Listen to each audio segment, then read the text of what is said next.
తెచ్చుకోవడానికే కొంత సమయం పడుతుంది. ఏర్పాటు అయిన తర్వాత సంసారాన్ని సరిదిద్దుకోవడానికి కూడా కొంత సమయం పడుతుంది. అంత సమయం కూడా ఇవ్వకుండా నాకు వజ్రాలు తేలేదు, వైదూర్యాలు కొనలేదంటే సాధ్యమవుతుందా? అట్లనే ఈనాడు 6 గ్యారంటీలలో ఇంతకుముందే బట్టి విక్రమార్క గారు చెప్పినారు. ఆర్టీసీ బస్సు ఇవ్వలేదా, ఆరోగ్యశ్రీ పథకం ఇవ్వలేదా, సన్న బియ్యం ఇవ్వలేదా, 200 యూనిట్లు ఉచిత కరెంటు ఇవ్వలేదా, ఇందిరమ్మ ఇండ్లు ఇవ్వలేదా, ఈరోజు ఆడబిడ్డలకు ఆర్టీసీ బస్సులు కొనివ్వలేదా, అదానిలాగా ఈరోజు సోలార్ పవర్ విద్యుత్తు ఇవ్వలేదా? ఇలా చెప్పుకుంటూ వెళ్తే అరగంట మేము చేసింది చెప్పగలం. అసెంబ్లీలో మాట్లాడదామంటే రారు. ఏందా నువ్వు చెప్పేది వింటా అంటే చెప్పరు. ఎంతసేపు ఉన్నా లొల్లి పెట్టాలి, యాగి చెయ్యాలి, బురద జల్లాలి, ప్రజల్ని మభ్య పెట్టాలి. ప్రజలంతా అమాయకులు కాదు నాయన. మీ సంగతి చూసిండ్రు, 10 ఏండ్లు చూసిర్రు. మీరు ఎన్ని పరిశాన్లు చేసిరో ప్రజలకు తెలుసు. ఆనాడు నేను అడుగుతున్నా, పెళ్ళామొగుడు మాట్లాడుకోవడానికి కూడా భయపడేది, ఫోన్లో మాట్లాడాలంటే ఓడించోడు అని. అవునానే? రాజకీయ నాయకులే కాదు, ఆలు మొగుళ్ళు మాట్లాడుకుంటే కూడా ఇన్న రోజు. ఇవాళ బాజాప్తో రోడ్డు మీదనే మమ్మల్ని తిడుతురు. ఏమన్నా అన్నామే? ఎప్పుడన్నా ఏమన్నా అన్నామా? ఎన్ని మాటలు మాట్లాడుతురు? ఏమన్నా ఎవరి మీద ఏమన్నా కేసులు పెట్టామా? ఎవరు నన్ను సతాయించినామా? అందుకే ఈనాడు తెలంగాణ ప్రజలు స్వేచ్ఛగా బతుకుతున్నారు. మళ్ళీ నిర్బంధాలు కావాలి, మళ్ళీ గడీల పాలన కావాలని ఎవరని కోరుకుంటారా? ఆనాడు గడీలను బద్దలు కొట్టిన ప్రాంతమే, నిజాం సర్కార్ గడీలను బద్దలు కొట్టిన ప్రాంతమే ఆదిలాబాద్ గడ్డ. ఆ బిడ్డలే రామ్జీ గోండు, కొమరం భీముడు.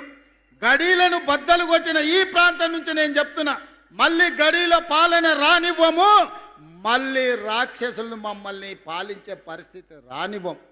ఈరోజు ప్రజలకు సేవకులుగా సేవలు అందిస్తాము. తెలంగాణ రాష్ట్రాన్ని అభివృద్ధి పదం వైపు నడిపిస్తాము. ఖచ్చితంగా 2034 వరకు ఈ ప్రభుత్వం కొనసాగుతుంది. మా ఆడబిడ్డల ఆశీర్వాదం ఉంటుంది, మా సోదరుల సహకారం ఉంటుంది. మళ్ళీ వస్తా జూన్ 2 లోపల ఆదిలాబాద్కు చెప్పిన వాటిల్లో చాలా వరకు మళ్ళీ మంజూరు చేసి తీసుకొచ్చి మీ పనులు ప్రారంభించే కార్యక్రమం చేస్తా. మళ్ళీ వచ్చే కార్యక్రమంలో ఇదే ఉత్సాహంతో, ఇదే అభిమానంతో మనందరం కలిసికట్టుగా పనిచేద్దామని తెలియజేస్తూ మీ అందరి దగ్గర సెలవు తీసుకుంటున్న ధన్యవాదాలు మిత్రులారా. అడవి బిడ్డలందరికీ మనస్ఫూర్తిగా ధన్యవాదాలు. ప్రజాపాలన ప్రగతి ప్రణాళికలో భాగంగా బోత్ శాసనసభ నియోజకవర్గంలో శాసనసభ్యులు అనిల్ జాదవ్ గారి అధ్యక్షతన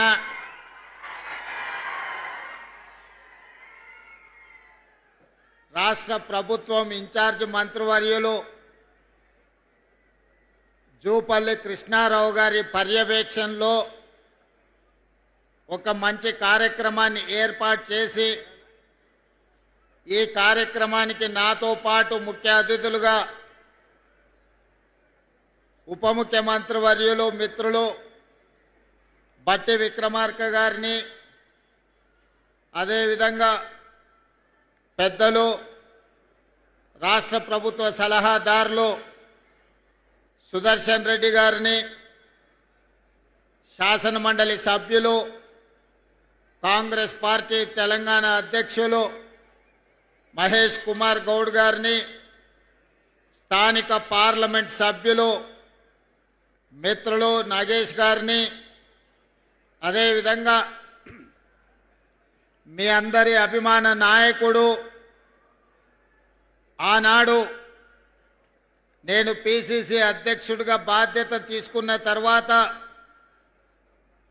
ఇంద్రవెల్లి గడ్డ మీద దళిత గిరిజన దండోరా కార్యక్రమాన్ని ఏర్పాటు చేయమని విజ్ఞప్తి చేస్తే, ఆనాడు వేలాది మందితోని ఆ కార్యక్రమాన్ని నిర్వహించిన సోదరులు ప్రేమ్ సాగర్ రావు గారు,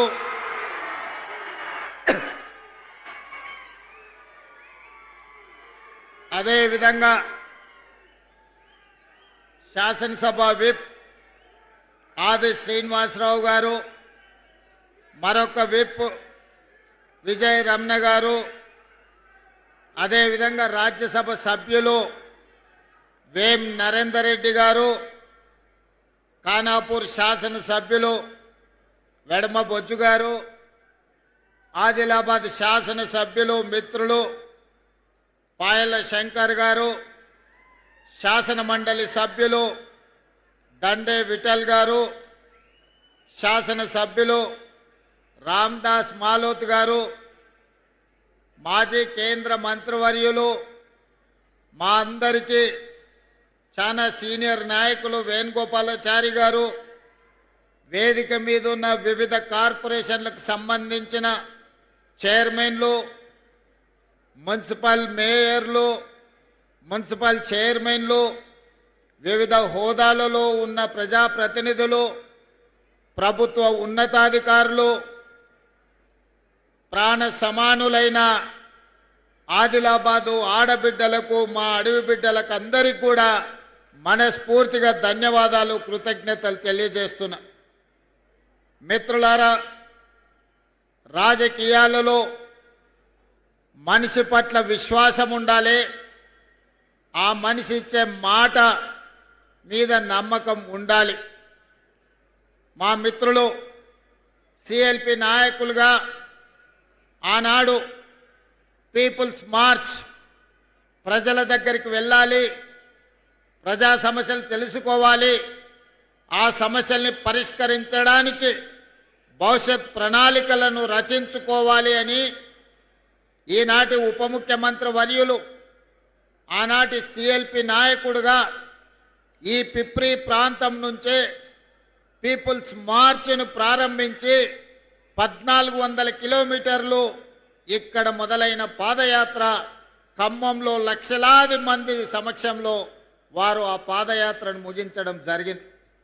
ఆనాడు అధికారంలోకి రావాలన్నా, ప్రజలు ఆశీర్వదిస్తారన్న విశ్వాసం